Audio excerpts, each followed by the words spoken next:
están? Mi nombre es Vanessa Ramírez, bienvenidos al canal.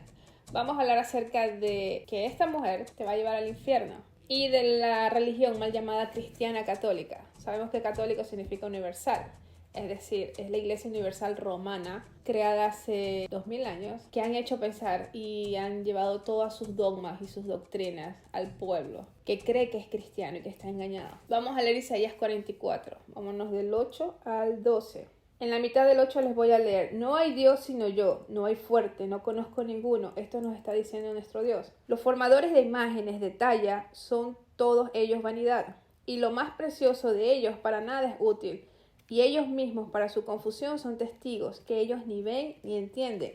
¿Quién formó un Dios o quién fundó una estatua que para nada es de provecho? En el 12, el herrero tomará la tenaza, obrará en las ascuas, darále forma con los martillos y trabajará con ella en la fuerza de su brazo. Luego tiene hambre y le faltan las fuerzas. No beberá agua o se desmayará. Es decir, el que hace las imágenes para que sean adoradas, mal llamadas veneradas, se cansa, tiene hambre, con sus propias manos y con materiales que encontramos en todos lados hacen imágenes. Me voy a adelantar hasta el 16. Parte del leño quemará para el fuego, con parte de él comerá, carne adesará y se saciará después de calentarla. Y dirá: oh, heme calentado, he visto el fuego, y tornará su sobrante en un dios. Es decir, cogen el leño, lo preparan para comer porque tienen hambre, con el resto del leño hacen una imagen.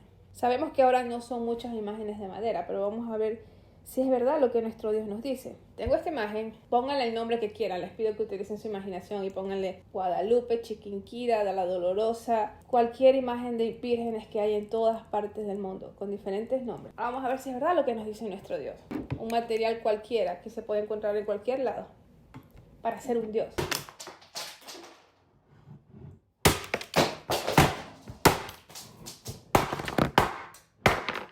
Esta es la imagen y por lo que veo esto está hecho de plástico. ¿Saben de qué está hecho mi tacho de basura?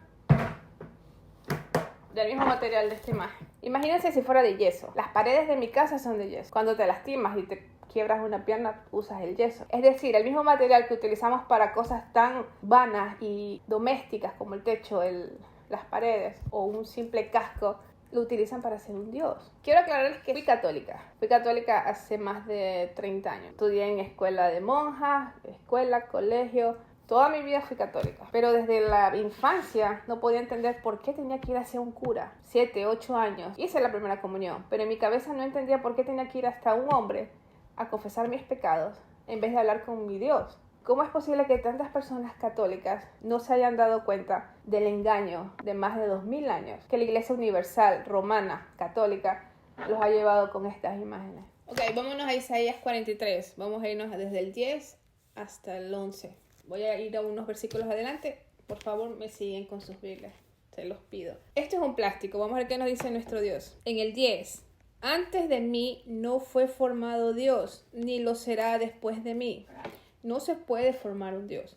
Yo Jehová, y fuera de mí no hay quien salve. No hay quien salve. No hay más. La diferencia entre veneración y adoración. Los católicos todo el tiempo dicen: no, es que nosotros no adoramos a María, nosotros solo la veneramos. Ellos tienen su excusa para hacer estos cultos y estas adoraciones. Ellos dicen que tienen latria, edulia, hiperdulia, protodulia, el culto, y que ellos veneran diferentes tipos de veneración, a José, a los santos, a los ángeles. Vámonos a interpretar bien esto. Venerar es igual a adorar. En la palabra griega se llama proskuneo, que quiere decir postrarse o arrodillarse delante de, con actitudes corporales. En la antigua Roma se hacía esto.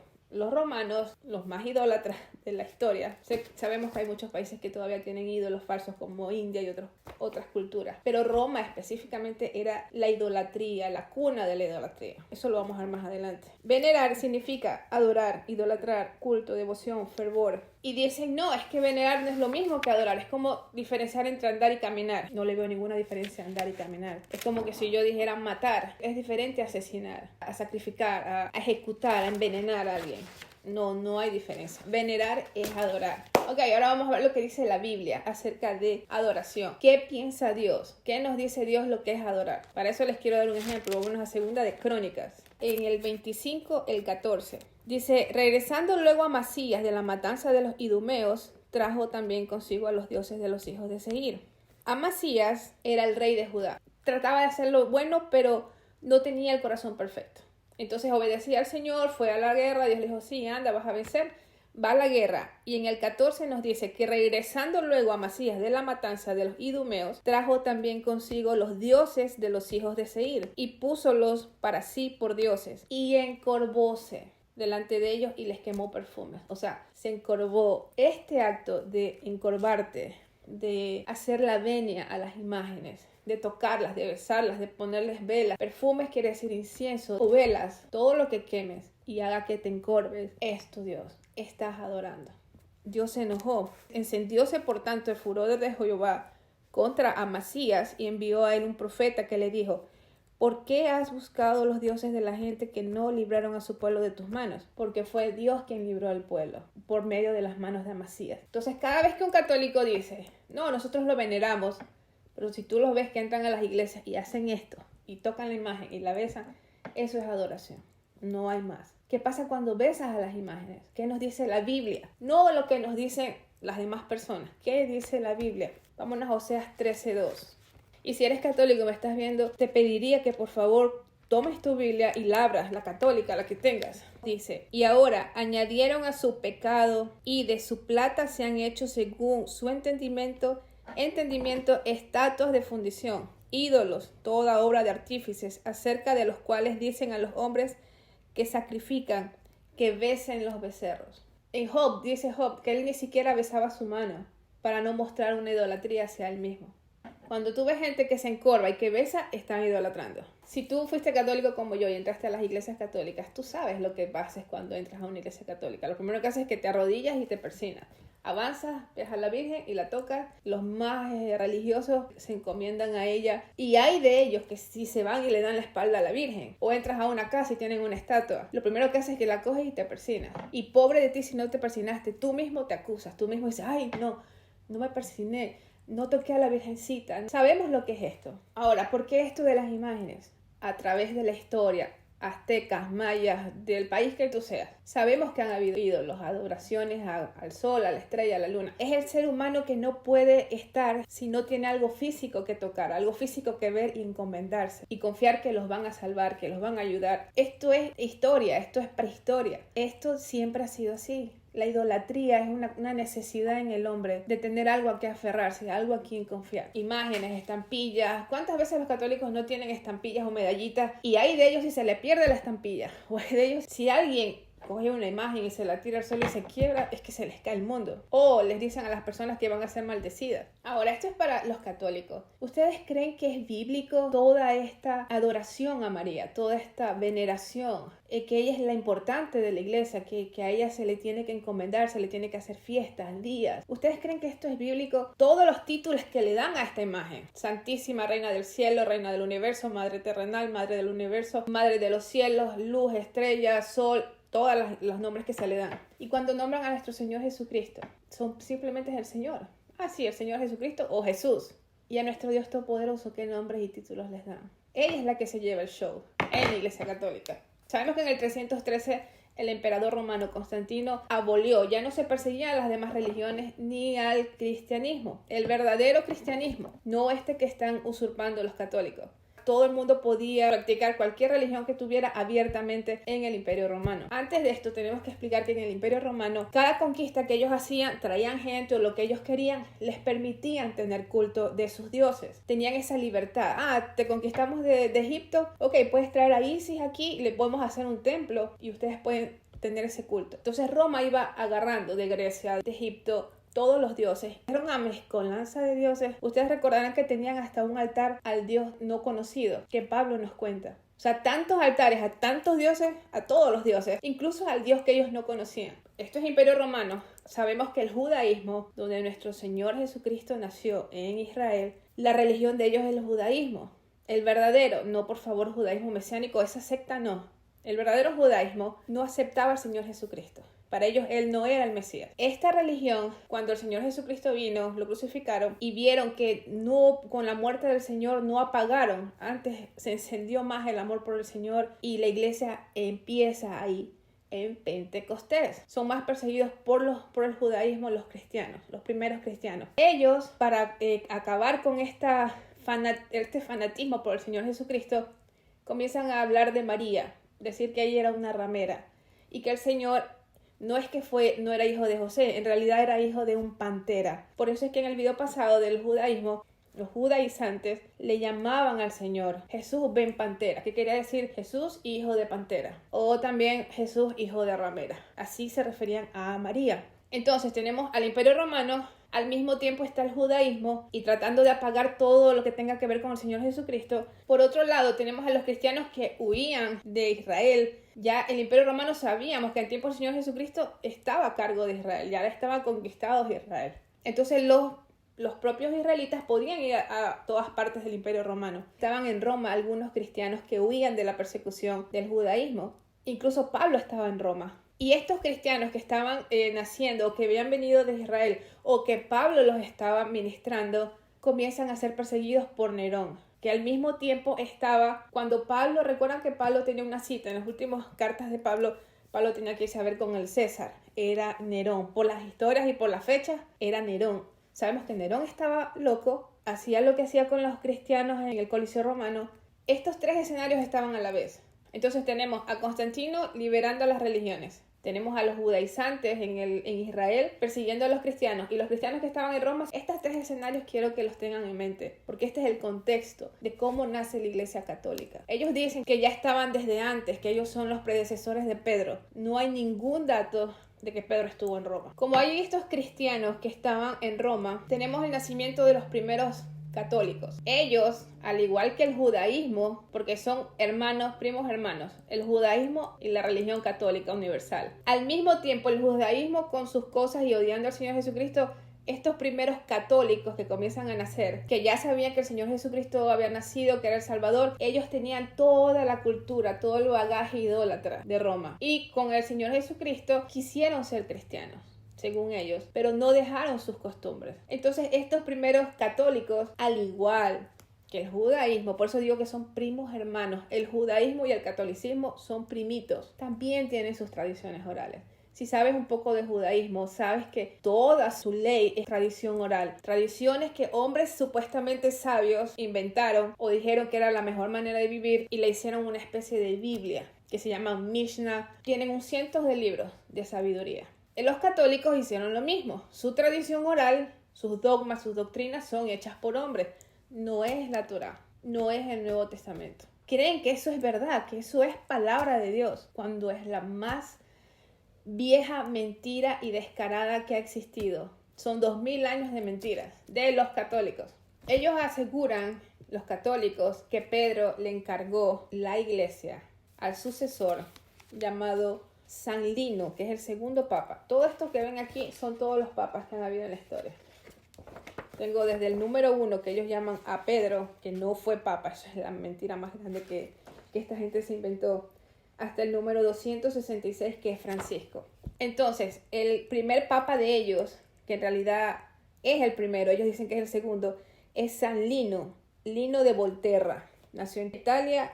Este supuesto papa italiano es el primero que nombra 15 obispos. ¿Qué significa obispo? Cuando escuchan la palabra obispo, solo significa supervisor. En la Biblia también tenemos que cuando Pedro y Pablo estaban, dejaban obispos. Los obispos eran los supervisores encargados de ver cómo iba la iglesia. Este nacimiento del catolicismo, que en realidad no se sabe qué año nació, porque con sus dogmas es tanta la mentira que no puedes llegar a saber en ciencia cierta cuándo nació la iglesia católica. Ellos se agarran de que Pedro les dejó al primero, que fue San Lino, y que ese fue el papa, y que Pedro específicamente dijo, ustedes van a ser mis sucesores. En el 313, lo más parecido que se puede entender, nace como tal la iglesia católica, con el apoyo del emperador Constantino. Él supuestamente lo hicieron cristiano, al final de sus días se ve que no era ningún cristiano, era como todos los católicos romanos, que son ecumenistas, cogen de todos lados. Y ustedes dirán, pero no, es que cristianos es creer en el Señor Jesucristo. No, porque hasta los diablos creen, los demonios creen y saben que existe el Señor Jesucristo,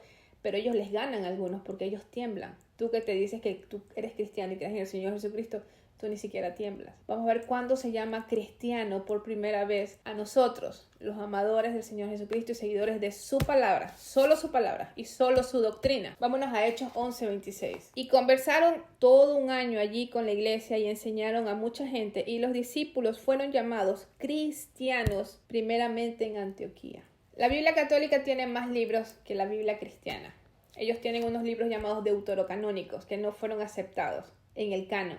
No entraron, y cuando ustedes lean esos libros, les pido por favor, como cristianos o como cualquiera que me estés viendo, dedícate un tiempo a leer lo que dicen estos libros que están aumentados en la Biblia católica. Vas a ver por qué tuvieron razón de no meterlos en el canon. Porque uno piensa que solo la Biblia tiene estos libros y que nadie más escribió nada. Señores, hasta el demonio, que el Señor lo reprenda, escribió tantos libros que van a ver por qué no pudieron ser incluidos en el canon. Ellos tienen Tobías, tienen Judith, Sabiduría de Salomón, Eclesiástico, no Eclesiastés, tienen Baruch, Primera de Macabeos, Segunda de Macabeos, y tienen unas adiciones a los libros bíblicos de Esther y Daniel. Esos libros que les acabo de mencionar son respaldo de toda la herejía católica. Esos libros específicamente hablan del culto a los muertos, de las limosnas, que la limosna te salva, de la expiación, de la adoración a los ángeles, de que pidas a los santos que sean tus intermediarios. La herejía más grande que hay. Ahora, sabemos que la Biblia cristiana, Reina Valera, la Biblia del Oso, yo tengo la versión, trato de tener la versión más antigua. Tengo aquí la Biblia hebrea, que ya tenemos la Biblia escrita, la verdadera, y el Nuevo Testamento. No tenemos más libros. Nuestro Antiguo Testamento es tan limpio como el Antiguo Testamento judío. La católica no, tiene estos libros que les dije, y el Nuevo Testamento. Vámonos a ver ahora la base del catolicismo en sí, cuáles son sus pilares. Ellos tienen libros apócrifos. Vamos a ver estos libros apócrifos que son la base para adorar a María. Entendamos esto, ya les expliqué de Constantino en el 313 que liberó las religiones, entre esas las cristianas. Tenemos al judaísmo que estaba en plena guerra contra el Señor Jesucristo y todo lo que tenía que hacer con él y su mamá, diciéndole que era ramera y de que engañó a José con un tal Pantera. A la vez comienzan a salir estos libros apócrifos. Vamos a ver lo que significa un libro apócrifo. Es un libro escondido. Es uno que no es considerado por la iglesia como inspiración divina. Estos son los evangelios apócrifos. Que no es auténtico, que no es obra de la persona a la que se atribuye. El judaísmo, rival del catolicismo, despedazaba a María. La hacían pedazos. Entonces aparecieron estos sabios católicos apoyando la virginidad eterna de María, la asunción ilógica de María, con unos ciertos libros que aparecieron. Son libros antiguos. Uy, sí, esta es la verdad acerca de la vida de María. Esto es todo el apoyo para la adoración a María. Tú como católico tal vez no sepas esto, yo nunca lo supe. Yo hacía lo que los demás hacían, hacía lo que mi abuelo hacía, lo que mi mamá hacía. ¿Por qué? Porque eran católicos. ¿Por qué? Porque es tradición. ¿Por qué? Porque si no, Dios se enoja. Si no amas a María, si no la tocas, si no la besas, el Señor Jesucristo a un lado. Pero a María no, había que amar a María. Vamos a ver qué consiste un libro que más parece hecho por Shakespeare. Si sabes quién es Shakespeare. Yo creo que Walt Disney lo leyó. Vamos a ver por qué. Voy a leerles el protoevangelio de Santiago, que no se llama Santiago. No tiene nada que ver con el Santiago de la Biblia. Este es un seudónimo que este sujeto utilizó para hacer este protoevangelio. Y empieza con el dolor de Joaquín, el dolor de Ana. Tiene los trenos de Ana, la promesa divina, concepción de María, la fiesta del primer año, pubertad de María, José, guardián de María, el velo del templo, la anunciación, la visitación, la vuelta de José, José confortado por un ángel, José ante el gran sacerdote, la prueba de agua, visión de los dos pueblos, imprudencia de Salomé, el hijo de María en la gruta, la pausa en la naturaleza, visita de los magos, el furor de Herodes, muerte de Zacarías, nombramiento de... Bueno, empieza con el dolor de Joaquín. Joaquín, el papá de María. Porque sí, señores, ellos saben toda la genealogía de María. Joaquín era el papá de María, entonces estaba triste porque él daba ofrenda, pero como no tenía hijos se le burlaban y le hacían bullying. Les voy a hacer esto lo más corto que pueda. Luego él no lo dejaban dar ofrendas porque como no tenía hijos no podía ofrecer al templo. Ana, por su parte, la mamá de María, Joaquín, por cierto, era muy acaudalado, era muy rico. Ana, la mujer de Joaquín, se deshacía en lágrimas porque no tenía hijos y porque la gente se burlaba. Vienen los trenos de Ana, que son como el canto fúnebre de Ana. Entonces ella dice, quien me ha engendrado y que vientre me ha dado a luz, porque no puedo tener hijos. De ahí sigue, desventurada de mí, ¿A quién soy semejante? No a los pájaros del cielo, porque aún los pájaros del cielo son fecundos ante ti, Señor. Desventurada de mí, ¿a quién soy semejante? No a las bestias de la tierra, porque aún las bestias de la tierra son fecundas ante ti. Todo el mundo tiene hijos menos ella. Viene la promesa divina. Entonces un ángel se le apareció y le dijo: Ana, Ana, el Señor ha escuchado tu atendido, tu súplica. Concebirás y parirás, y se hablará de tu primogenitura en toda la tierra. Y Ana dijo: tan cierto como el Señor mi Dios vive, si yo doy a luz a un hijo, sea varón o sea hembra, lo llevaré como ofrenda al Señor mi Dios y permanecerá a su servicio todos los días de su vida. O sea, tipo Samuel. ¿Se acuerdan la mamá de Samuel? Ya.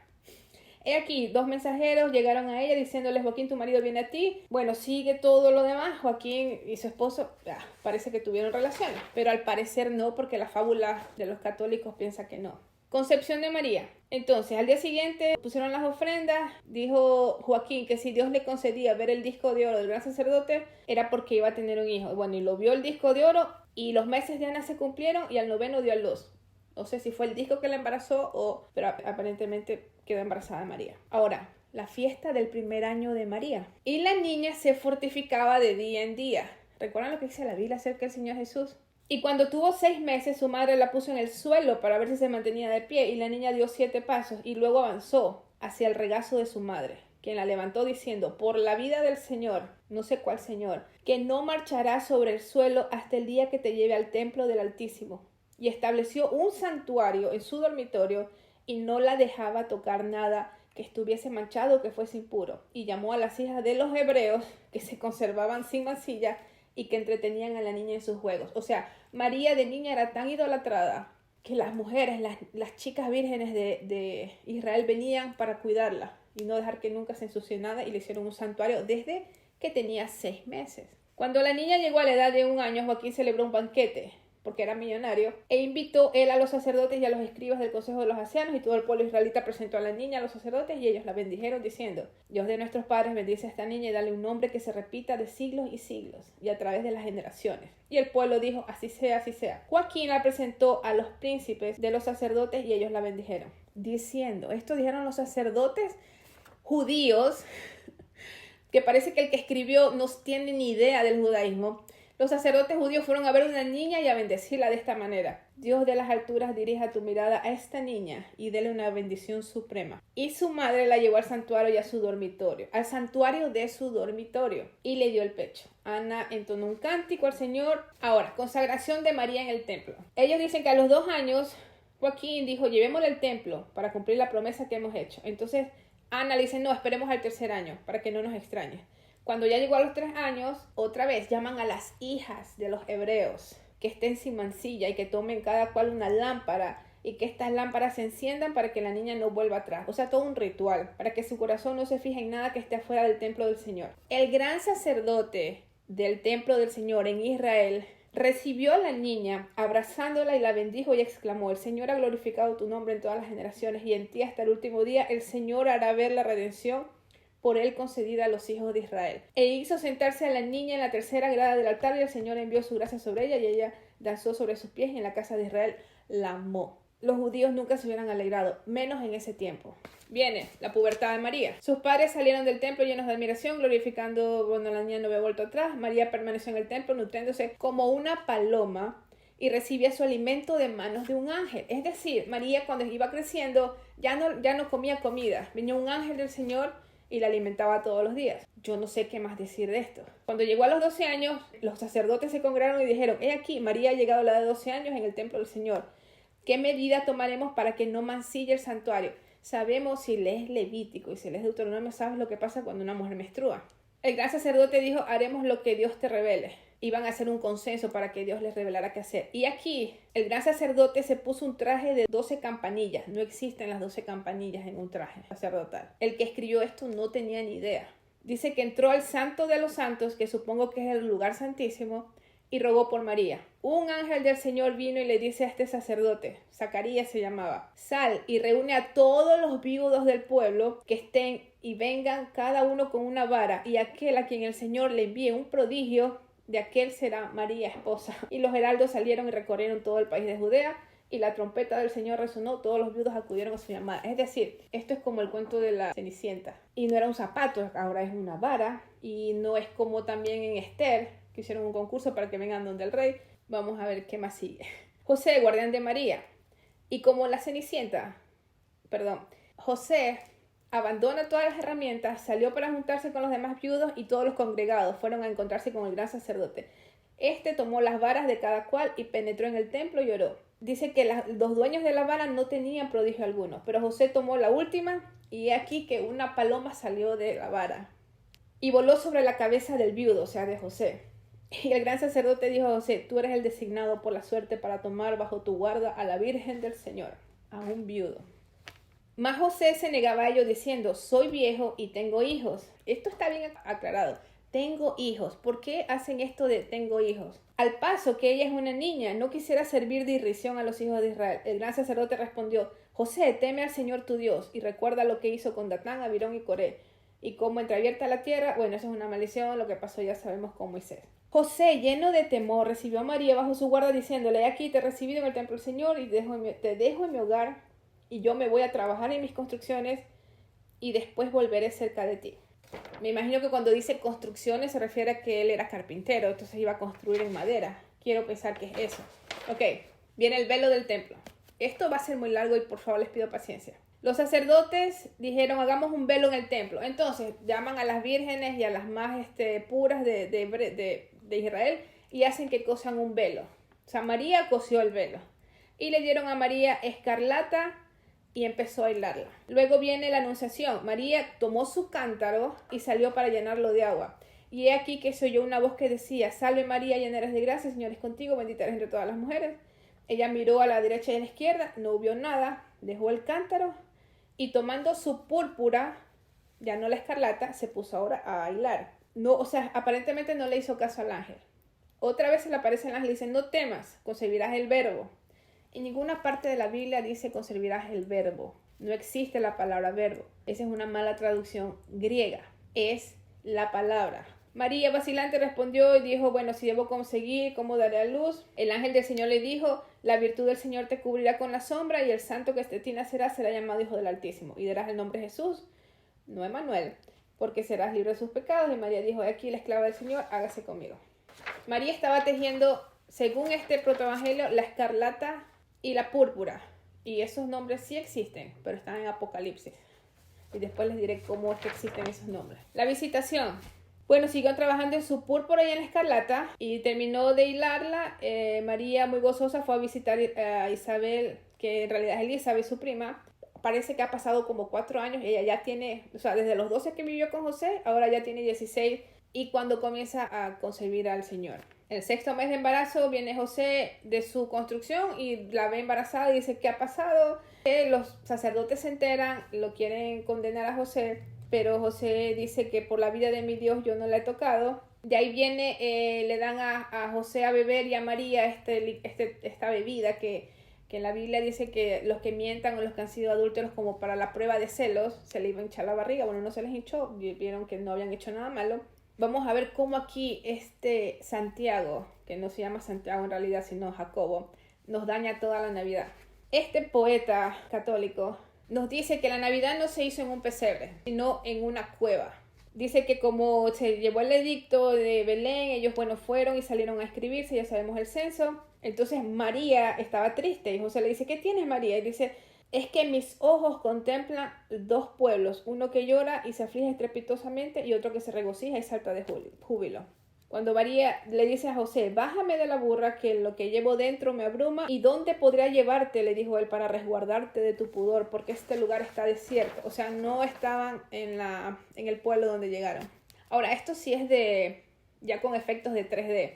Dice que José encontró un lugar en una gruta e hizo entrar a ella en esa gruta a María y dejó a sus hijos porque José iba con sus hijos cerca de esta. Y dice José, y yo José avanzaba, he aquí que dejaba de avanzar y lanzaba mis miradas al aire y veía un aire lleno de terror y las elevaba hacia el cielo y lo veía inmóvil, los pájaros detenidos y la bajé hacia la tierra la mirada y vi una artesa y los obreros con las manos en ella. Y los que estaban amasando no amasaban y los que llevaban la masa a su boca no la llevaban, sino que tenían los ojos puestos en las alturas.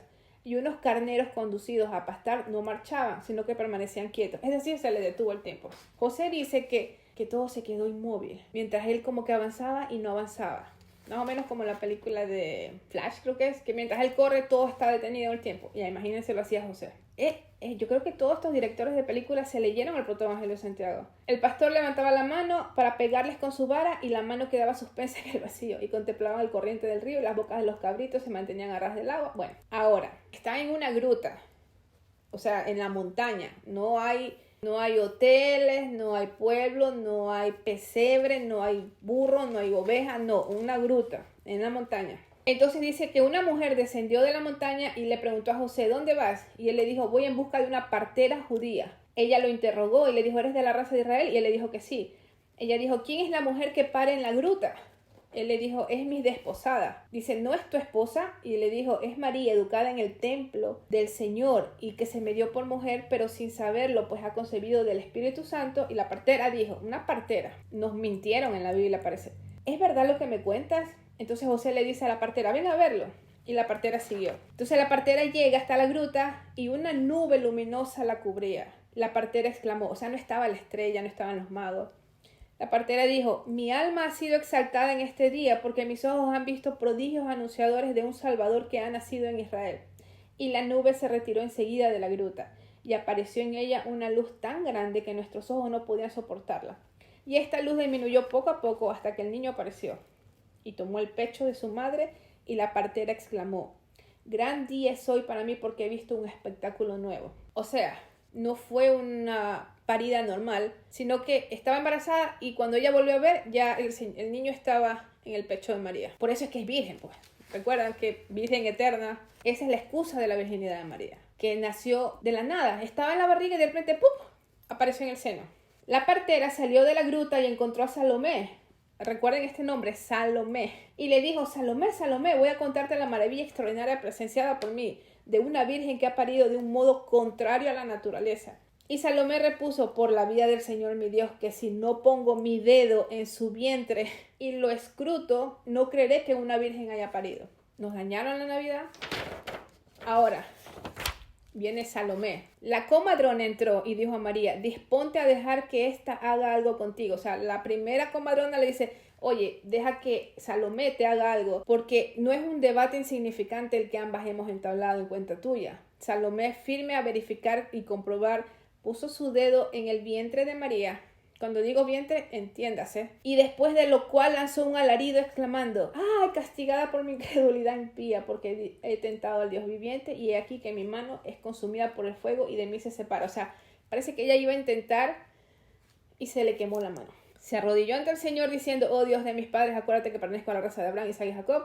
No me dejes en espectáculo, ¿verdad? Y aquí que un ángel del Señor se le apareció diciendo, Salomé, Salomé, el Señor ha atendido tu súplica. Aproxímate al niño, tómalo en tus brazos y él será para ti salud y alegría, o sea, salvación. Salomé se acercó al recién nacido, lo incorporó diciendo, quiero postrarme ante él porque un gran rey ha nacido en Israel. Bueno, y sale, Salomé, Salomé, no publiques los prodigios que has visto antes de que el niño haya entrado en Jerusalén. Ahora, después vienen los magos.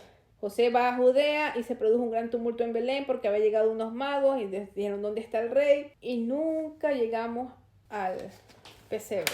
O sea, no, el pesebre fue una equivocación. Bueno, de ahí viene el furor de Herodes, ya sabemos esa historia. Conclusión. Yo, Jacobo, he escrito esta historia. Me retiré al desierto cuando sobrevinieron a Jerusalén disturbios con motivo de la muerte de Herodes.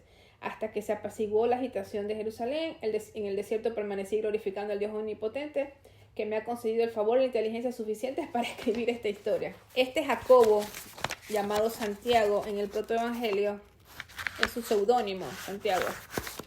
Es la base no bíblica, la base diabólica para adorar a esta imagen, a este pedazo de plástico, o yeso, o madera, o lo que sea que tengas en tu casa o en las iglesias. Esto. Aquí esta es la prueba de su virginidad siempre virgen, con Salomé y todo incluido. ¿De dónde viene este protoevangelio? ¿Cuándo fue escrito? ¿Quién lo hizo? ¿Quién lo analizó? ¿De dónde salen las pruebas? Por cierto, quiero aclarar que todo esto, todos estos papeles, esta información es sacada de páginas católicas. Esto no es sacado de páginas cristianas o que están en contra o que los fanáticos en contra de María. No, son páginas católicas que les estoy sacando esta información. ¿De dónde procede este evangelio? Dice que la denominación más nueva conocida para este evangelio apócrifo de este libro de Santiago, utilizada por Clemente de Alejandría y Orígenes, le llamaron protoevangelio la primera vez en 1552. O sea, en 1552, cuando encontraron este escrito loco, dijeron, no, vamos a ponerle protoevangelio, porque esto es un evangelio. Entonces, la primera mención de esto se hace por Orígenes, que murió en el 254. Y él, Orígenes, lo coge y dice, esta es la verdad. Jesús sí tuvo hermanos, hermanos por parte de José, y de que María nunca fue roto su himen cuando parió a nuestro Señor Jesucristo, porque la palabra es parir, no se me vayan a ofender.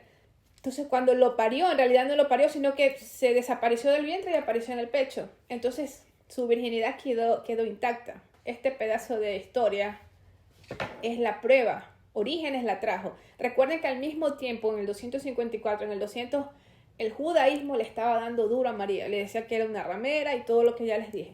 Orígenes coge este escrito que encontró y dijo, esto es el protoevangelio. Aquí está la prueba. Si es que no fue el mismo Orígenes que lo escribió, por cierto. Y dice, esta es la prueba. José tenía hijos. María se le salió el bebé por otro lado. Ella era adorada desde niña. Fue consagrada por obra de un ángel o del Espíritu. No creo que del Espíritu Santo, pero según este escrito no se dice que tuvieron relaciones, sino que apareció embarazada Ana, la mamá de María. Todas las pruebas acerca de la Inmaculada Concepción de María, la virginidad siempre eterna de María, este pedazo de yeso le gana a nuestro Señor Jesucristo, porque a ella la concibieron primero sin pecado. Este manuscrito es un papiro, dice, a finales del siglo III, el protoevangelio, o a comienzos del siglo IV. Se encontró en el 1958 conocido como papiro Bodmer V, porque se conserva en la Biblioteca Bodmeriana de Ginebra. Este protoevangelio tiene una finalidad apologética. Se trata de defender a María de las acusaciones que contra ella hacían tanto judíos como paganos y son registradas por Orígenes en contra de Celso. Ok, vamos a ver qué dice la Biblia acerca de la falsa virginidad de María después de tener al Señor Jesucristo. Lucas 2.7 dice, y parió a su hijo primogénito y le envolvió en pañales. La acostó en un pesebre porque no había lugar para ellos en el mesón. O sea, no en la grieta de la montaña o en la gruta.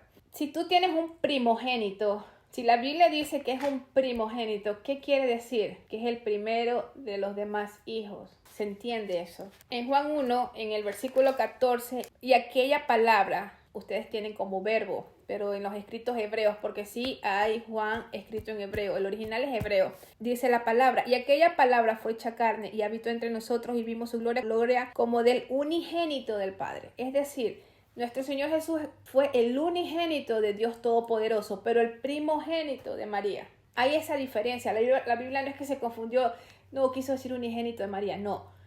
Unigénito de Dios, primogénito de la vasija escogida para tener a nuestro Salvador en su vientre. Juan 3:18, el que en él cree no es condenado, mas el que no cree ya es condenado porque no creyó en el nombre del unigénito Hijo de Dios, único Hijo de nuestro Dios, primogénito de María. Mateo 1:25 dice, y no la conoció hasta que parió a su hijo primogénito y llamó su nombre Jesús.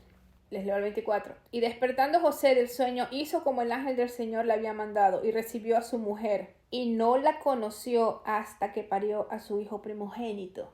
¿Qué quiere decir? No la conoció hasta que parió a su primogénito. Quiere decir que después que pare al primero de todos sus hijos, la conoció.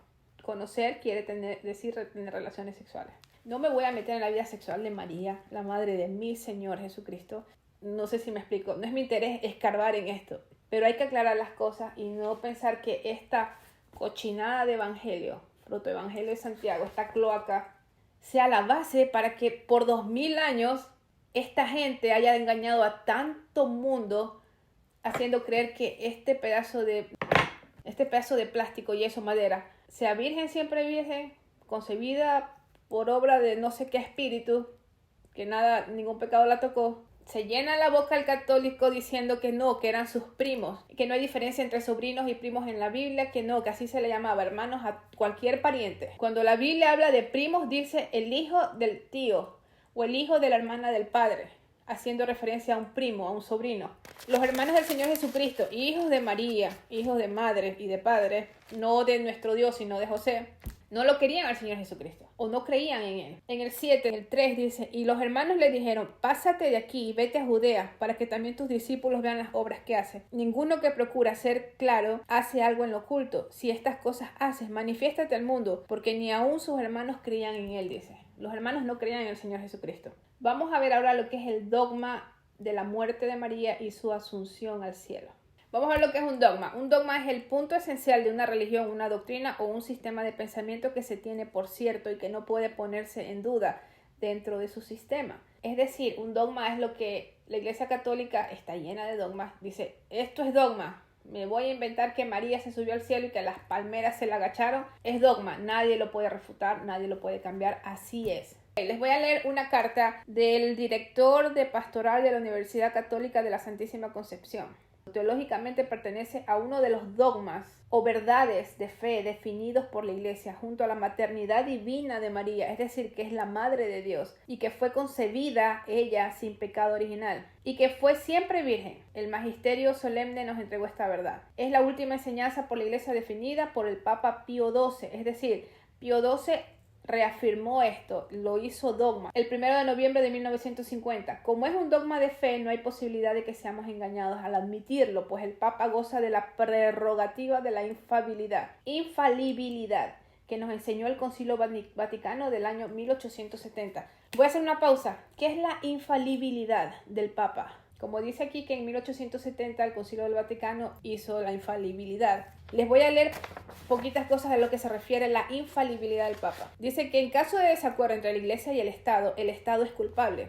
Los gobernantes civiles están obligados a la ley de Dios y a la decisión de cómo ha de ser administrada pertenece al magisterio supremo de la Iglesia. El capítulo final afirmaba que la Iglesia tenía el derecho de instruir a los jóvenes y que tenía la libertad en la esfera de preparar al clero y la extensión del clero al servicio militar. Recordemos que en la antigüedad la Iglesia Católica, no hace muchos cientos de años, era quien mandaba. La Iglesia Católica mandaba más incluso que los emperadores. Llegó un momento, hasta que se les acabó la fiesta.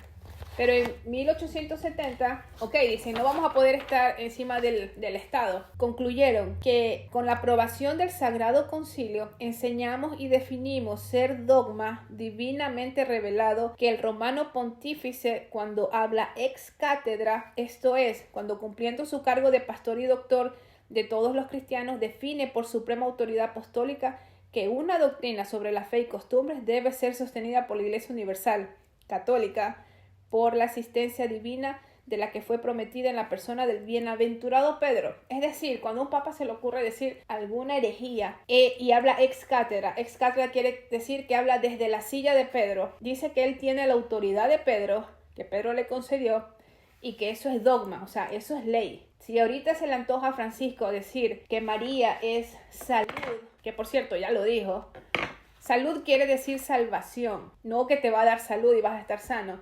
Salud en la Biblia, o espiritualmente y cristianamente hablando, significa salvación. Francisco dice eso, lo está diciendo con todo el poder de su infalibilidad que según ellos le dio Pedro. Eso es la infalibilidad. Y, por cierto, antes, cualquiera que esté en contra de sus dogmas era anatema. Entonces ellos decían, y si alguno tuviera la osadía, lo que Dios no permita, de contradecir en nuestra definición o en nuestros dogmas, que sea anatema. Lo nombran al Papa como obispo, el Papa es el juez supremo, es nombrado juez supremo porque el romano pontífice preside a la Iglesia Universal por el derecho divino del primado apostólico. Los apóstoles ya se acabaron con Pablo, no hay más apóstoles. Cuando dice que Pío XII, gozando del derecho de la infalibilidad, dijo que efectivamente María fue subida al cielo milagrosamente y que su muerte también fue milagrosa. Muchos católicos ni saben a qué se refiere esto, pero vamos a tratar de decírselos aquí. Hay una carta de un tal Dionisio, no el Dionisio de Pablo, sino un Dionisio que era egipcio,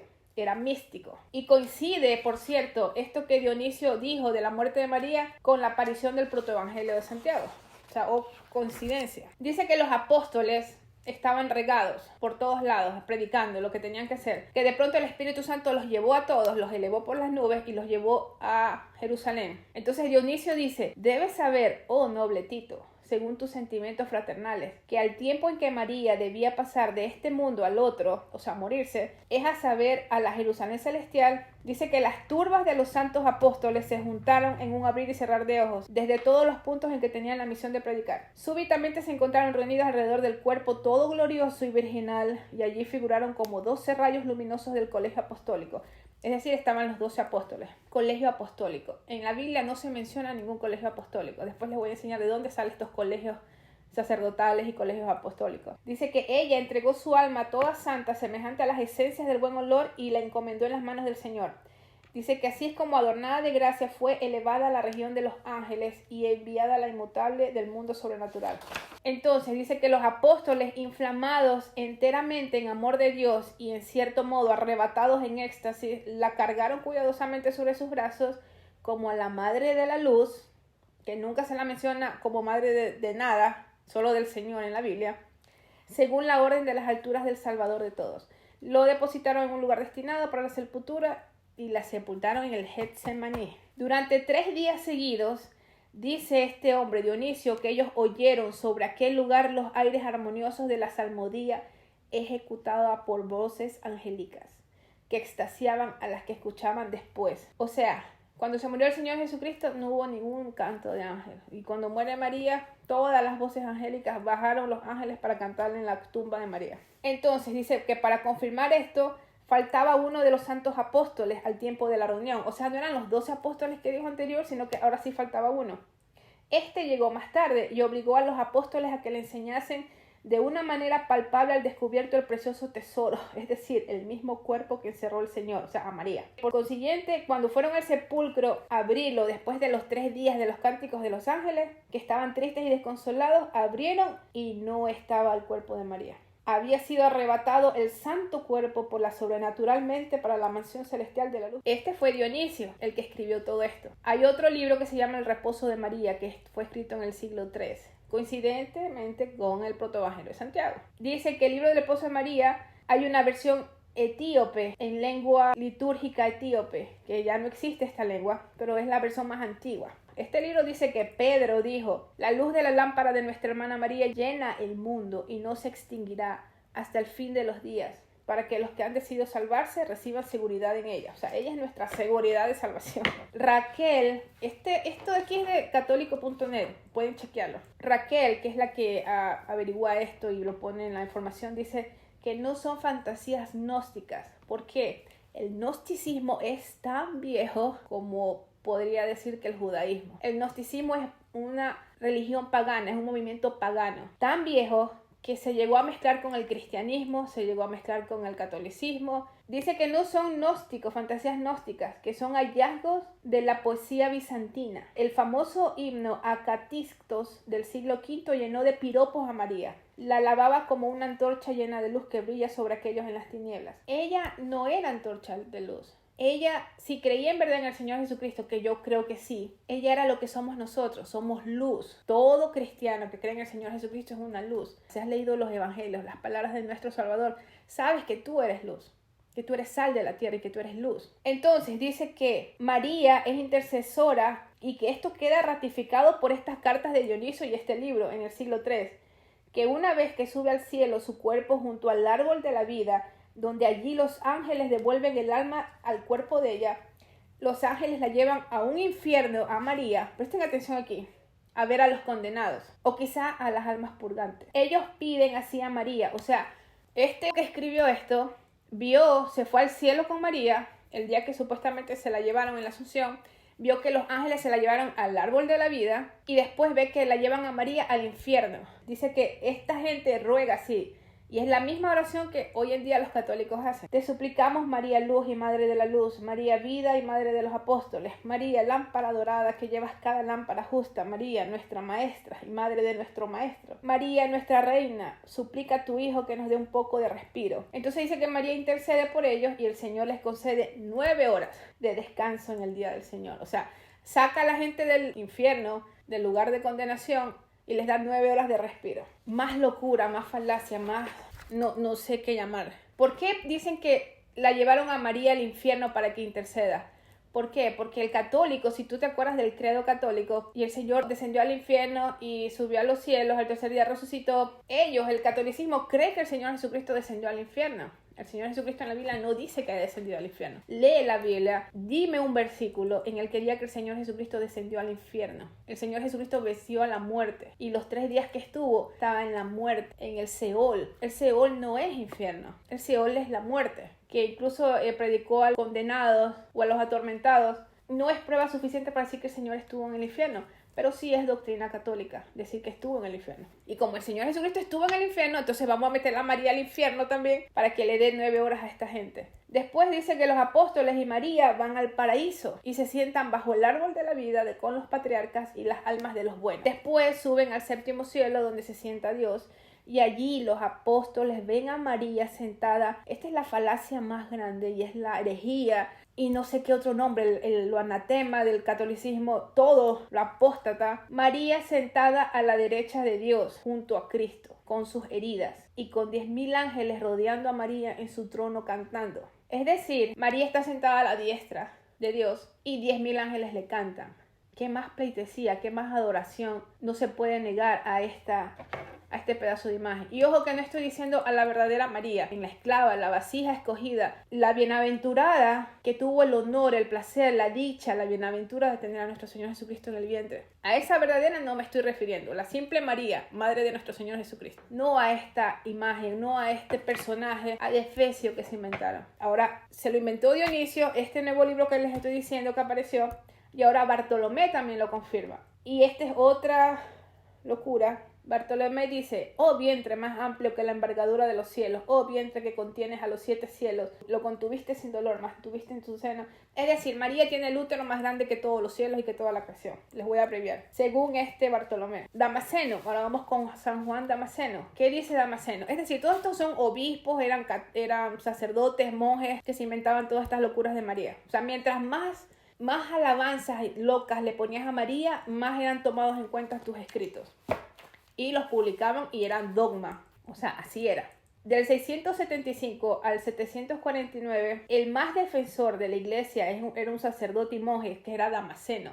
Era San Juan Damasceno. Investíguenlo, por favor. Damasceno, cuando hace sus escritos, no es tan original. Copia a los que le leí anterior, a los libros, al protoevangelio de Santiago, copia de todo y lo hace en un solo libro. Entonces Damasceno dice que al nacer el Señor Jesucristo no quebrantó fisiológicamente el cuerpo de la Virgen, y este nacimiento fue admirable, celeste y sobrenatural, lo que dice el protoevangelio, que se le salió, que ¡puf!, apareció en el seno. Y que si es madre, tiene que ser virgen en el parto. Que María Santísima es la criatura más perfecta que pudo salir de las manos de Dios. Ella necesitaba tener todas las perfecciones indispensables para su perfecta maternidad divina. Si Dios hizo a Adán y Eva perfectos en atención a que de su raza iban a ser el Hijo de Dios, en la madre que le iba a dar la inmediata humanidad tuvo que extremar sus perfecciones. Tal perfección integral va a ser que corresponde. Bueno, esto es hojas y hojas que no les puedo leer todo porque esto se llevaría 3 meses de locura. Desde que María se va a morir y que cuando va caminando María, las palmas, los árboles se agachan y la naturaleza le rinde honra y honor a María, hasta que María es lo más sagrado que hay, incluso que nuestro propio Dios. Más santa que ella no hay. Es tan inmortal María, más inmortal que Munra. Les voy a poner todos los links de donde saqué toda esta información y pueden averiguar, por favor. Ya no hay más adoración, no se puede poner más cosas que hablen de la adoración a María. Lo último es que cuando le iban llevando el féretro, un judío, como el Señor Jesucristo ya resucitó y se fue al cielo, no tenían dónde más atacar como estaba María. Según los católicos, en el cuerpo, en el féretro de María, un judío se levantó y quería matarle, quería matar a los apóstoles. O sea, no quería matar el cuerpo de María, ya estaba muerto, pero quería coger el féretro y tirarlo y quemarlo, con todo y María adentro. Y en el momento en que él lo coge el féretro para tirarlo, según estos locos, obispos, sacerdotes, monjes, teólogos, católicos, viene un ángel, baja, coge una espada y le corta los brazos a este tal Simón, que era un judío. Y los brazos se le quedaron pegados en el féretro. Otra historia que se desmiente dice que no, que sí, se le quedaron pegados, pero que después Pedro oró por este hombre y los brazos le regresaron al cuerpo. Y se convirtió en cristiano, católico. Ahora, ¿quién respalda esto? El primero en respaldar esto y hacerlo dogma así como tal fue Pío XII. Pío XII afirma que María, la augusta Madre de Dios, misteriosamente unida a Jesucristo, toda la maternidad y en el decreto de la predestinación, ella es la reina del cielo y ella es socia. O sea, María es la generosa socia del Divino Redentor. Nuestro Señor Jesucristo no tiene socios. Vamos, que dice Juan Pablo II. Tengo la carta de Juan Pablo II de la Audiencia General el miércoles 27 de 1996, noviembre 27. Esta es la carta. También se las voy a poner, por favor, para que la lean. Más o menos dice que hay que reconocer a María como Madre de Dios porque en el concilio de Éfeso se la nombró Madre de Dios en el año 431. Era una pelea entre Cirilo y Nestorio en este concilio, en el 431. Cirilo estaba en contra de Nestorio, parece una revancha antigua. Nestorio decía que estaba prohibido que se llamase a María Madre de Dios, que simplemente era Madre del Señor. Entonces Nestorio decía, no le digan Madre de Dios. ¿Por qué? En Roma, recuerden que estaba Isis. Isis era la diosa de Egipto. Roma era la cuna de la idolatría.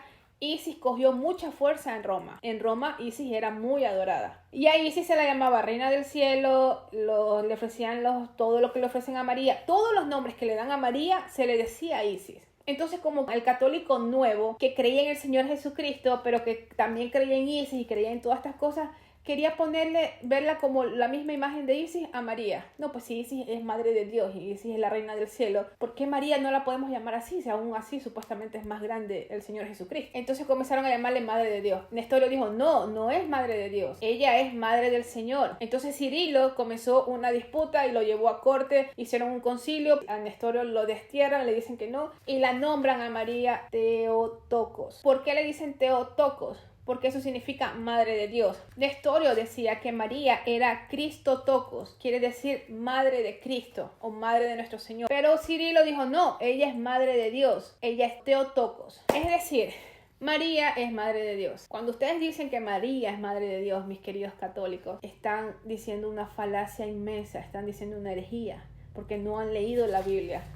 A nuestro Dios, Dios Hijo, Dios Espíritu Santo, nadie lo creó. Nuestro Dios no tiene madre. La naturaleza humana de nuestro Salvador, el Señor Jesucristo, en vida al Señor, sí, María fue su madre. María lo engendró, María lo parió, pero no es Madre de Dios. Ese título no es de ella.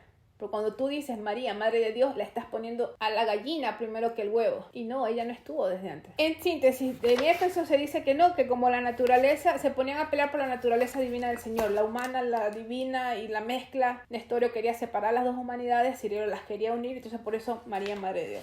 Estoy parafraseando porque no quiero que esto se haga más largo. El concilio de Éfeso, ¿recuerdan Éfeso? Éfeso está en Hechos 19, del 24 al 28. Pablo predicaba en Éfeso y tuvo un conflicto enorme porque se fue en contra de Diana. Diana, la diosa de los romanos. Recuerden que Isis es la diosa de Egipto, que fue muy querida también en Roma. Pero Diana era como que la nativa, la diosa nativa de Roma. Tuvo el mismo problema Pablo en Éfeso. Y en el mismo Éfeso, en la cuna de la idolatría, comienzan a hacer estos concilios ecuménicos. Colosenses 1, vámonos al 15. Dice acerca de nuestro Señor Jesucristo, el cual es la imagen del Dios invisible, el primogénito de toda criatura, porque por él fueron creadas todas las cosas que están en los cielos y que están en la tierra, visibles e invisibles, sean tronos, sean dominios, sean principados, sean potestades, todo fue creado por él. Y él antes de todas las cosas, y por él todas las cosas subsisten. Es decir, él es el Padre de María, nuestro Señor Jesucristo. Él es el Padre bueno, el Dios fuerte. Él es el Padre, no María al revés. De la humanidad, nuestro Señor Jesucristo sí, fue la vasija usada para parir a nuestro Señor.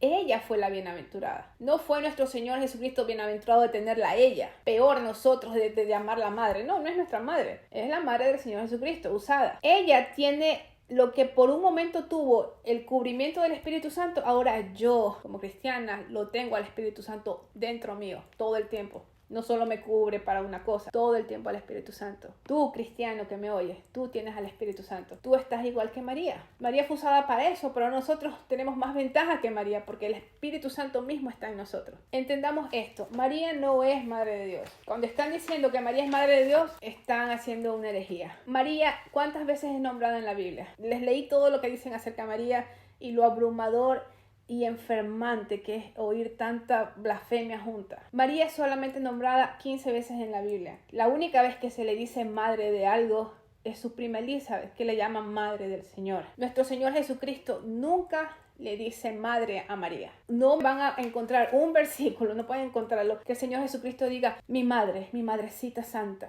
la santa de mi madre, la madre de todos. Nunca. El Señor nunca dijo eso. El Señor nunca dio ninguna muestra de adoración. Es más, cuando se referían a ella le decía mujer. Es como que él sabía esta idolatría que se iba a levantar. Claro que sabía, mi Dios sabe todo. Él sabía esta idolatría del catolicismo. Entonces él nunca iba a darle más pie a que hagan una adoración de ella. Es más, el Señor Jesucristo se niega a verla en una ocasión. Si has leído la Biblia, sabes que cuando lo van a ver y Él les dice, ¿quién es mi madre? Y tu madre está afuera. ¿Quién es mi madre? Mi madre son todos los que hacen la voluntad. O sea, yo soy la madre del Señor y sus hermanos. Yo soy del Señor. Tú eres del Señor. El Señor no se glorificó a sí mismo, glorificaba al Padre. ¿Cómo creen que nuestro Señor va a glorificar a su madre? Cuando se muere el Señor Jesucristo en la cruz, le está diciendo a Juan, ahí está tu madre, ahí está tu hijo. Es decir, encárgate de ella. Y la gente dice, entonces quiere decir que no tuvo más hijos. ¿Por qué no se le encargó a sus hermanos? Los hermanos no creían en el Señor. Los hermanos de nuestro Señor Jesucristo, como Judas, que aparece en la Biblia, y otros hermanos más en unos escritos, ellos, después de la muerte y de que resucita, vienen a tener el evangelio y vienen a entender lo que el Señor Jesucristo hizo y se hacen cristianos. Pero si tú te estás muriendo y no ves a ningún hermano tuyo en la tumba o mientras te estás muriendo y ves a tu mejor amigo, al que más quieres, obvio que se la vas a encargar a tu mamá. Pues ¿a quién más se la vas a encargar? Dile a mi hermano fulano que coja a mi mamá y la cuide. No, al que tienes a la mano.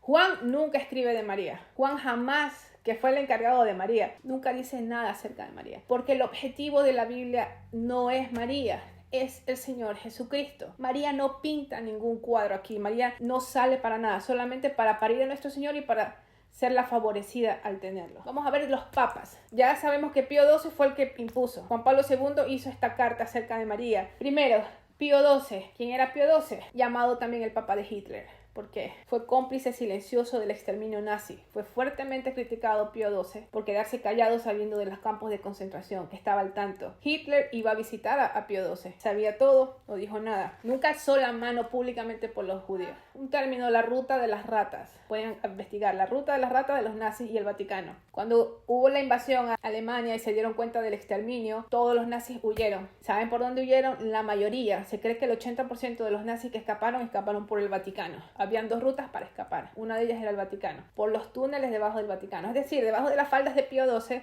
las ratas nazis estaban huyendo. ¿Cómo? Ahí abajo, en estos túneles, les daban papeles falsos para poder emigrar a Latinoamérica. Por eso es que muchos nazis fueron a dar a Argentina, Chile, a Ecuador, algunos fueron a Brasil, por la ayuda que Pío XII y el Vaticano entero les dio. Les hicieron papeles falsos con ayuda de la Cruz Roja. Ese es el personaje que apoya la idolatría a María. Pío XII es el que funda el Banco del Vaticano. Sabemos el escándalo del Vaticano, que es una de las cosas más corruptas que hay. El caso de Sindona, el Banco Ambrosiano, las inversiones del Vaticano, del banco. Alrededor del mundo, la Iglesia Católica hizo muchos monasterios que hoy en día no funcionan. Ahora saben lo que son hoteles de lujo los monasterios. En muchos países. ¿Quién fiscaliza al Vaticano, a su banco? ¿Quién puede meter las manos a ver todo lo chueco que están haciendo? Vámonos con Juan Pablo II. Sigue Juan Pablo II, que también apoya a María. Para este tiempo, antes de Juan Pablo II, el Vaticano tenía muy mala fama. Todo se les estaba viniendo abajo. Todos los escándalos del Vaticano, todos los escándalos de Hitler, eligen a Juan Pablo II como buen jugador de ajedrez. Juan Pablo II, ¿qué hizo? Vamos a viajar por todos los lugares donde la Iglesia Católica todavía tiene más seguidores. Viajero. ¿Quién era el mejor amigo de Juan Pablo II? El pedófilo de Washington. ¿Se acuerdan de él? Pueden investigar al cardenal pedófilo de Washington, que fue amigo de Juan Pablo II. No solo lo encubrió Juan Pablo II. Juan Pablo II sabía la pedofilia que se estaba cometiendo en Washington, sabía de las denuncias, se quedó callado, no solo que lo encubrió, sino que lo subió de puesto y le dio más poder. Este cardenal de Washington violó desde 1970. Hay una lista de un solo estado de Pensilvania con 300 pedófilos curas que son denunciados. Marcial Maciel. ¿Quién fue Marcial Maciel? Estoy hablando en el periodo de Juan Pablo II, que también era otro preferido de Juan Pablo II. Si ustedes leen la historia de Marcial Maciel, se van a quedar anonadados. Este hombre cura era un criminal, estafador, plagiador, drogadicto, violador desde 1940 y asesinó posible asesino de su tío abuelo, que fue un obispo. Marcial Maciel fue el fundador de la secta católica Los Legionarios de Cristo. Pío XII, por cierto, bendijo esta legión. Cuando estaba en proyectos, Pío XII, bravo, vamos a hacer los Legionarios de Cristo. Pero Marcial Maciel fue la mente criminal detrás de esta secta católica. Se ha investigado que esta secta y sus miembros sacerdotes han violado a más de 175 niños y niñas, y la cuenta sigue aumentando. Esta secta sigue activa, no solo en México, también en España, Italia, Venezuela. Este hombre, Marcial Maciel, tenía 2 esposas, varios hijos, tenía amantes homosexuales, colaboradores muy poderosos de la Legión de Cristo. Por 40 años, Juan Pablo II solapó, apoyó y tapó a Marcial Maciel. Se ha investigado que Marcial Maciel violaba a sus propios compañeros, a más de niños y niñas. Estos Legionarios de Cristo siguen en la actualidad. Ustedes se pueden meter legionariosdecristo.org. ¿Cuántos niños más tienen que ser violados por estas sectas católicas? Vamos a ver qué hizo Juan Pablo II con el escándalo que se estaba levantando de la pedofilia. Beatificó a Pío XII, a la joyita de Pío XII, el amigo de Hitler. Beatificó relámpago, así una beatificación relámpago, a José María Escrivá de Balaguer, que fue amigo de Franco. José María Escrivá es el fundador de otra secta llamada el Opus Dei, que significa la obra de Dios. Esta secta fue fundada en 1928. Se cree que él también plagió un librito. Esta secta se hizo con un librito llamado El Camino. Y este librito fue escrito en 1758 por un jesuita. Entonces, este escriba se vio el libro. Oh, está bonito, me lo voy a copiar. Entonces, con este librito hizo esta secta del Opus Dei. El mismo Opus Dei tiene una serie de clases. Tiene numerarios y supernumerarios en los cuales coge todo el dinero, y mientras más apoyas, más dinero das para la obra, más Dios te va a bendecir y eres la obra de Dios. Entonces, el Opus Dei se hizo muy millonaria, tiene mucho dinero. El Opus Dei fue el que salva al Banco del Vaticano, cuando casi quiebra el Vaticano. Esta secta son dueñas de los mejores colegios, el Opus Dei, colegios, universidades, escuelas, las más de alta clase en Latinoamérica. Pueden averiguarlo. Son dueños de medios de comunicación, escritos y hablados, y por eso es que se tapan los abusos sexuales. Uno de sus violadores, cura, se llama Manuel Cosiña Albella, que sigue todavía por ahí. Ahora, Juan Pablo II también beatifica en sus viajes a Juan Diego. ¿Por qué? Porque buscaba promover esta idolatría. Es decir, la iglesia se nos está cayendo, la católica, por los escándalos y porque somos una cloaca. Porque la iglesia católica es una cloaca, en verdad. Vamos a hacer algo para distraer y poner cortinas de humo. Entonces vamos a beatificar a Juan Diego para ganarnos más adeptos. Entonces, ay, el Papa Juan Pablo beatificó a Juan Diego. Ay, qué lindo Juan Pablo. Juan Pablo, amigo, el pueblo está contigo. No, el demonio está contigo. Beatifica a Juan Diego, entonces Juan Pablo se gana Latinoamérica. Yo recuerdo, yo fui a ver a Juan Pablo. Me llevaron de niña a verlo en Ecuador. Y vendían unas cruces de él porque eran benditas. Entonces tú la comprabas y porque nada es gratis con los católicos. Ahora yo me pregunto, si canonizó a tanta gente, porque Juan Pablo canonizó a más santos, pecadores, que en 500 años atrás del papado, ¿por qué no beatificó a los violados? ¿Por qué no beatificó a las víctimas de los monstruos con sotana que fueron violados? ¿Por qué no hizo eso? Sigamos. Ratzinger, Benedicto XVI. Solapó y mintió en la reunión de 1980. Sabía de los violadores, al menos de 4 de ellos. El caso de la diócesis de Múnich, el papa de turno de esa época era Juan Pablo II. Juan Pablo II, para esconder a veces a los violadores curas, los sacaba de donde estaban violando, y había muchas denuncias, los metía en monasterios. Los dejaba ahí 4 o 5 años. Este último que metió, el psiquiatra le dijo, este hombre es un narcisista y violador, no va a cambiar. ¿Qué hizo? Lo sacó y lo volvió a poner en otro pueblo pequeñito, en Múnich. Y siguió violando, claro está. Chile, Cox. Si averiguan Cox, ¿quién fue o quién es? Ratzinger o Benedicto XVI sabía de las violaciones que Cox estaba haciendo.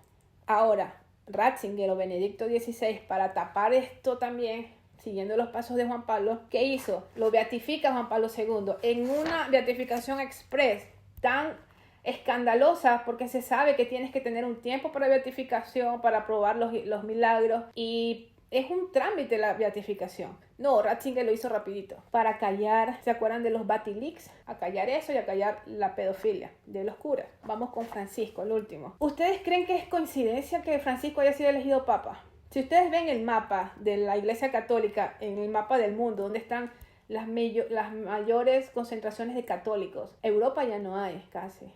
todo es Latinoamérica. Obvio que se tenía que coger un papá latinoamericano. Francisco fue la última estrella que les quedaba para poder poner esa cortina de humo detrás de toda la cochinada y la cloaca del catolicismo. Francisco entra. ¿Qué hace Francisco? Canoniza al ángel del diablo. ¿Saben quién es? Es Teresa de Calcuta. Sí, la monjita chiquitita que todo el mundo decía que era santa. Ella recibía más de 30 millones de dólares al año guardados en varios bancos para alimentar las voraces arcas del Vaticano. Tenía a los moribundos de la India en condiciones infrahumanas, les faltaba higiene. Era criminal, ni siquiera hervía agua para esterilizar las agujas. Las agujas eran reutilizadas, ni siquiera les pasaban algodón. Las ropas de las personas enfermas y todos los desechos que ellos hacían, sus estiércol y todo lo que tenían, estaba al lado de la comida de ellos. Dicen que caminabas y lo apestoso, lo hediondo, era insoportable ni siquiera comer. Y estos enfermos comían al lado de sus propias heces. Ella decía que así se debía sufrir por Cristo. No les ponía agua caliente para los tiempos fríos. En la India, donde ella estaba en Calcuta, hacía frío. No les ponía agua caliente. Como les dije, su política era que así se debía sufrir, que a eso le gusta a Cristo. Hizo un negocio de su supuesta caridad con los leprosos de la India. Hay muchos artículos de gente que fue de misioneros con Teresa y vio lo horrible que era la falta de aseo, de higiene. No habían doctores, era gente que las metía a ayudar y que tenían que hacer como ella decía, que las agujas se reutilizaban. ¿Dónde está todo ese dinero que la gente daba para esos hospitales? Ninguna cosa básica para tenerlos bien a los leprosos en sus últimos tiempos. Y claro, fue tanto el golpe promocional o el boom promocional de Teresa que claro, tenían que canonizarla para tratar de tapar todo. Pero en realidad es llamada por muchos investigadores el ángel del diablo. Otra cosita que hizo Francisco, defendió al obispo Juan Barros, el encubridor de cura Pedrastras en Chile. La más reciente canonización de Francisco ya sabemos que es el chico influencer que murió, el santo de YouTube le llaman. ¿Por qué? Son cortinas de humo que pone Francisco. Francisco utiliza a su marca. ¿Cuál es la marca del catolicismo? ¿Cuál es a lo que ellos les representa y ellos se pegan? A María. Entonces Francisco cada vez que puede y habla de que María es salud, de que María es santísima, que María es nuestra salvación, imitada a María y todas las cosas que puedan con María. Ya no tienen dónde más subirlas. O sea, ya los cielos le quedaron cortos a María. Aparte de todo esto, uno se preguntaría, ¿qué hace el Vaticano con tanto dinero? Son años, son siglos de robar dinero. Sabemos lo que hacían en la era medieval. ¿Dónde está todo ese dinero? Las ofrendas, las limosnas, las obras de caridad que supuestamente hacen. Lo que hacen con los propios curas, el voto de pobreza, el celibato, no es otra cosa que si tú te declaras célibe, te metes a la iglesia católica y tú renuncias a toda la herencia que tú tienes, se va a la iglesia, todo se queda para la iglesia. La iglesia católica no es millonaria, se puede decir que es trillonaria. ¿Qué hacen con todo ese dinero? ¿Dónde se va? Mucha gente dice, ay, ¿por qué no le dan a los pobres? No, estos diablos no le van a dar nada a los pobres. Necesitan de los pobres, porque por desgracia a veces los más pobres son los que más se aferran al catolicismo y se hacen más fanáticos. No digo todos, pero en los barrios más pequeños, más pobres, más de nuestros países es donde más la idolatría se ve, el fanatismo por su propia desesperación. Ellos necesitan que haya pobres, los católicos. En Estados Unidos, el Vaticano ha gastado aproximadamente 4.000 millones de dólares por demandas de abusos sexuales. Los abusos sexuales no le salen barato al Vaticano. Esto hasta el 2014, o sea, estamos en 2022, no sé cuánto dinero más haya invertido el Vaticano para tapar, solo en Estados Unidos. Faltan los demás países donde se hacen los abusos, que se puede decir que son a nivel mundial. El abuso sexual ha sido sistemático, no es solo un predador, no pueden decir que es solo un curita aquí, un curita allá. Esto es sistemático, son predadores, son monstruos que les siguen poniendo en escuelas, los siguen poniendo con jóvenes, los siguen poniendo como las sectas que antes les mencioné, que lo que más quieren son jóvenes. ¿Saben lo que hacían muchos padres, que chicos, hombres ya que han denunciado tarde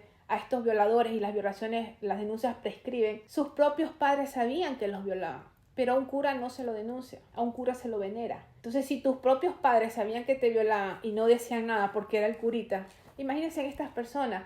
Estos monstruos han devorado las vidas de niños, de niñas, de personas. Hay un nuevo informe publicado de forma parcial. Dice que en Alemania fueron abusados 3.600 niños entre los años de 1946 y 2014. En Nueva York dice que no solo eran abusos sexuales difundidos, violaciones de niños, que había una cobertura sistemática que llegaba hasta el Vaticano. Esto lo dijo el fiscal general de Pensilvania, John Shapiro. Pueden investigar a John Shapiro, lo que él dice acerca de las violaciones. Él dice que este encubrimiento sistemático ha tapado el Vaticano como por 70 años de violaciones, que los encubrían, sacaban a los violadores un poquito.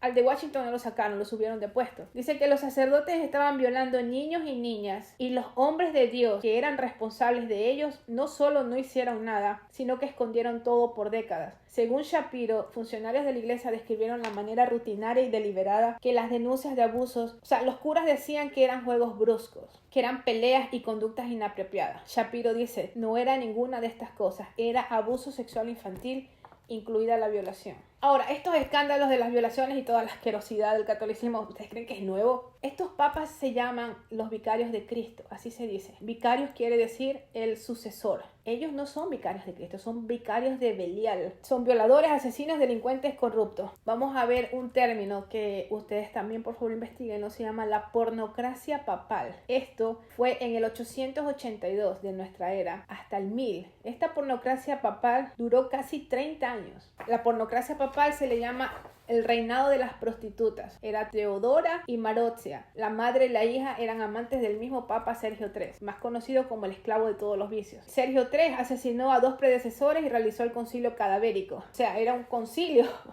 que son diabólicos los concilios. El concilio cadavérico consistía en juzgar a los muertos. O sea, ya los habían matado, sacaban los restos, entonces los cogían y si es que no los habían ahorcado, los ahorcaban al cadáver y si no, los quemaban de otra manera. O sea, matabas al muerto. Teodora, que era la madre, la prostituta mayor, ella era la monarca de Roma. Por todos estos años, ella era quien ponía papas y sacaba. Ellas llegaron a sacar y a poner 18 papas. Ellas tuvieron amantes que los compartían. O sea, compartían al mismo amante la madre y la hija. Juan XII era el papa fornicario. Este fue desde 955 al 964. Estas son las joyitas que se sentaban en la silla de Pedro. O sea, son las joyitas santas para el católico. Estos son sus antecesores de Francisco, Juan Pablo II, Pío XII. Este Juan XII, el Papa Juan XII, le llamaban el Papa fornicario. Tenía 18 años cuando fue elegido. Este es nieto de la Marozia que les dije y bisnieto de Teodora, madre e hija prostituta. Uno de los más pervertidos. Hizo incesto con su propia madre y con su sobrina. O sea, era un Calígula católico. Convirtió a la sede papal, que en ese tiempo no era en el Vaticano, tenían otra sede papal que era en el Palacio de Letrán. Le llamaban el Palacio de las Prostitutas. Y perdón, ellas no quitaron y pusieron papas a su placer, era a 18, sino a 31 papas. Estas mujeres en estos años que les digo pusieron a 31 papas, los mataban, los ponían, los conspiraban. La monarquía papal de los papas era hereditaria. En ese tiempo no existía el celibato, en ese tiempo el hijo podía ser el papa, su papá había sido papa, el nieto y así. La pornocracia o el gobierno de las prostitutas papales tuvieron en esta época de las pornocracias los principales papas implicados, los que no se murieron porque ellas también hacían matar papas que no duraban ni 2 días. Es Sergio III, Anastasio III, Landón, Juan X, León VI, Esteban VII y Juan XI. Marozia era amante del papa III, como les dije. Sergio III era amante de un papa, era madre de otro papa, era familia de otro papa que había sido. O sea, era una cochinada. Por favor, pueden buscar pornocracia papal o el gobierno de las prostitutas de los papas. Es muy enredada la orgía que se hacía ahí y todo lo que se hizo es muy complicado. Y llegamos al banquete de las castañas, que es el Papa Alejandro VI y su hija César Borgia. Sabemos de los Borgia, muchos dicen que no, que eso era una fábula, que no fue tan así. Bueno, ese es otro escándalo de los papas medievales. Con todo esto, ¿ustedes creen que la Iglesia Católica se puede llamar cristiana? Cuando lo que dice Apocalipsis es cierto. La Iglesia Católica es una bestia que ha engañado por más de 2000 años con sus dogmas, con sus inventos sobre María, con sus protoevangelios falsos, con sus libros apócrifos, con hombres asquerosos, cochinos, violadores de niños, diciendo que ellos son los elegidos de Dios y que se llaman vicarios de Cristo. Los propios católicos, muchos de ellos, ni siquiera saben lo que significa la palabra Vaticano, de dónde vienen, cómo se hizo Roma, cómo empezó todo este relajo del catolicismo y esta asquerosidad. Sabemos que Roma viene del Imperio Romano. Roma, para llegar a donde ahora es Italia, tuvo que pasar encima de los etruscos. Los etruscos eran los nativos de Italia. Los etruscos eran una civilización muy organizada. Los etruscos se caracterizaban por ser adivinadores. Estoy hablándole de la Italia antigua, antes de que el Imperio Romano llegara a Italia, lo que ahora es Roma.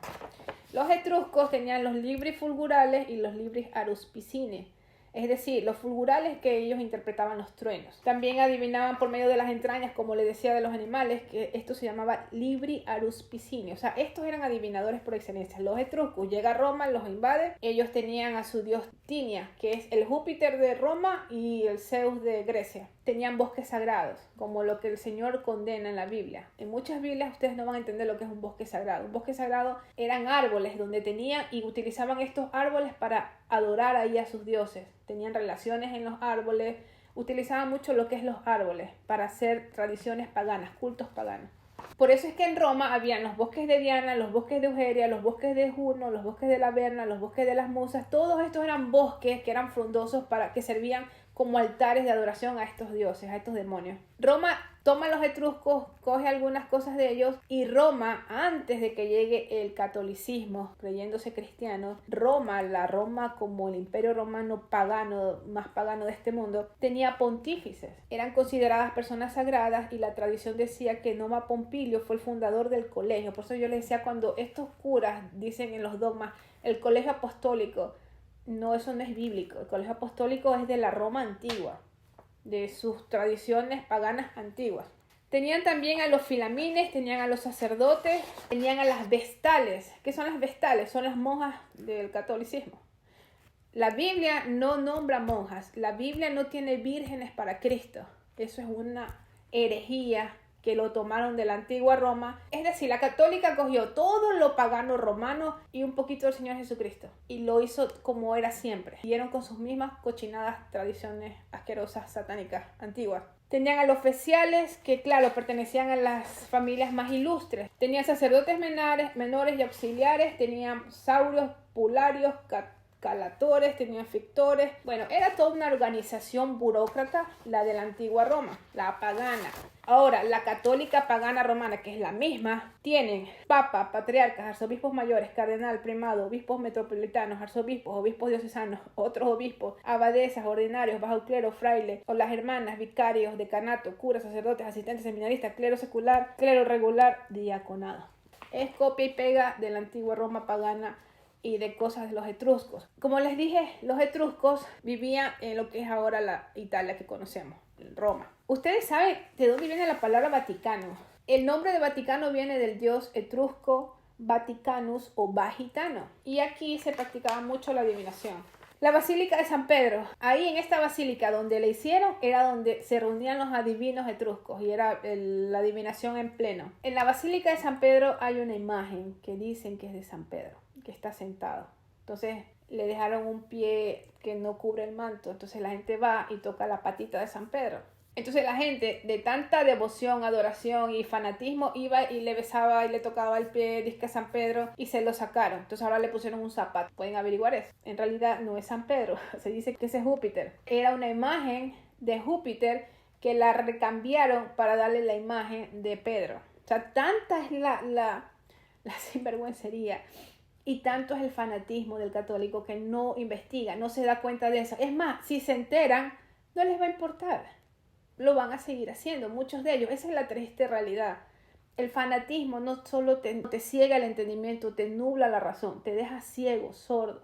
Viendo no ves, oyendo no oyes. Esto es la Basílica de San Pedro, un lugar de adivinos que era en la antigüedad y un lugar pagano donde se asienta, dizque, la silla de Pedro. ¿Por qué Pedro nunca pudo Pedro elegir a un italiano? Como les dije, el primer papa. Tengo el listado de los papas. El primero fue italiano: Roma, Grecia, Atenas, Emesa, Fondi, Italia, Nicápolis. No hay ni un judío, no hay ni un israelita. Que fue donde en verdad nació la iglesia cristiana. La iglesia cristiana, recuerden la de Pentecostés. Todos son romanos, grecos, italianos, hasta franceses hay.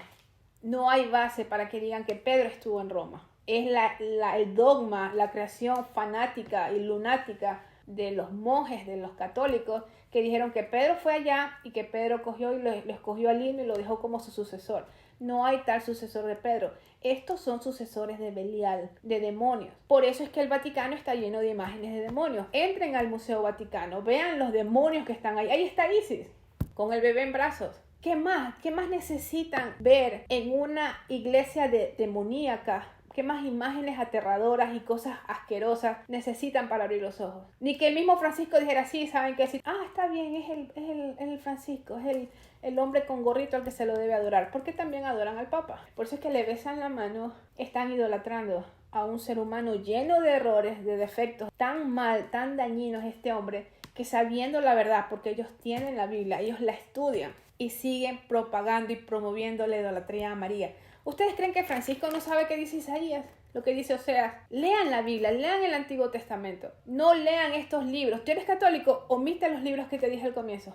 Comienza a leer lo que dice Dios acerca de los ídolos. Dios no acepta, Dios es un Dios celoso, no acepta que le hagan reverencia a un pedazo de plástico. De mujer que parece muy santa, muy dulce, muy mamá. No interesa. Se agarraron de la maternidad. Porque el latino tiende a adorar a su madre para coger esta imagen y hacerla más fuerte. Es su marca, este es el branding del catolicismo, María. Vamos a ver lo que nuestro Señor Jesucristo dice acerca de esta imagen, de esta mujer. Y la mujer estaba vestida de púrpura y de escarlata. ¿Recuerdan lo que les dije de los colores del protoevangelio de Santiago? Que recuerden, púrpura y escarlata no son los colores de la cortina del templo. Eso es carmesí. No es lo mismo carmesí que escarlata. La mujer estaba vestida de púrpura y de escarlata y dorada, con oro y adornada de piedras preciosas y de perlas, teniendo un cáliz de oro en su mano lleno de abominaciones y de la suciedad de su fornicación. Y en su frente un nombre escrito, Misterio de Babilonia la Grande, la madre de las fornicaciones y de las abominaciones de la tierra. Y vi la mujer embriagada de la sangre de los santos y de la sangre de los mártires de Jesús. Cuando la vi quedé maravillado de gran admiración. ¿Quién es la representante de la Iglesia Católica? Una mujer que tejía púrpura y escarlata.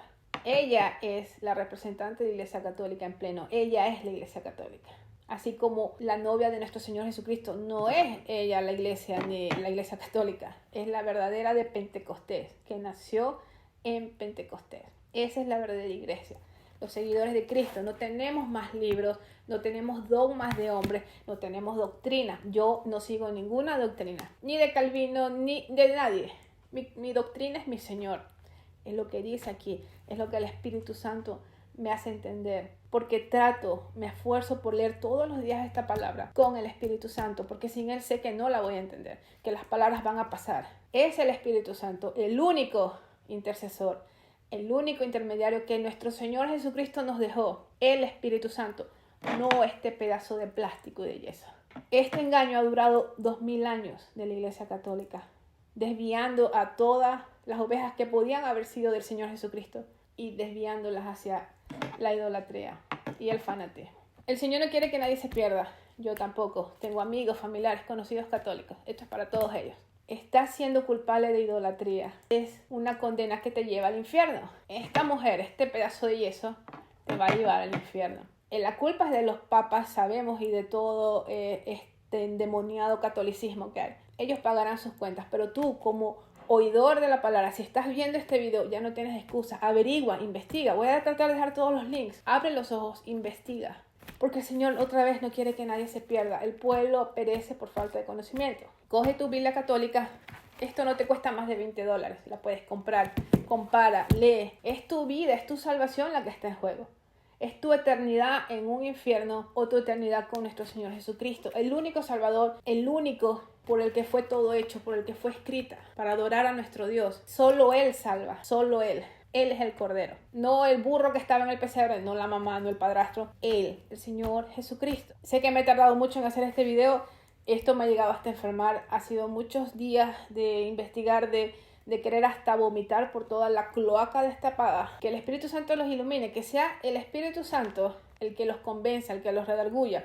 Si eres católico, que abras los ojos y que puedas ver que solo el Señor Jesucristo salva, solo Él. Y que a Él es toda la gloria, toda la honra, porque Él es santo, santo, santo, digno, digno, digno, solo el Señor.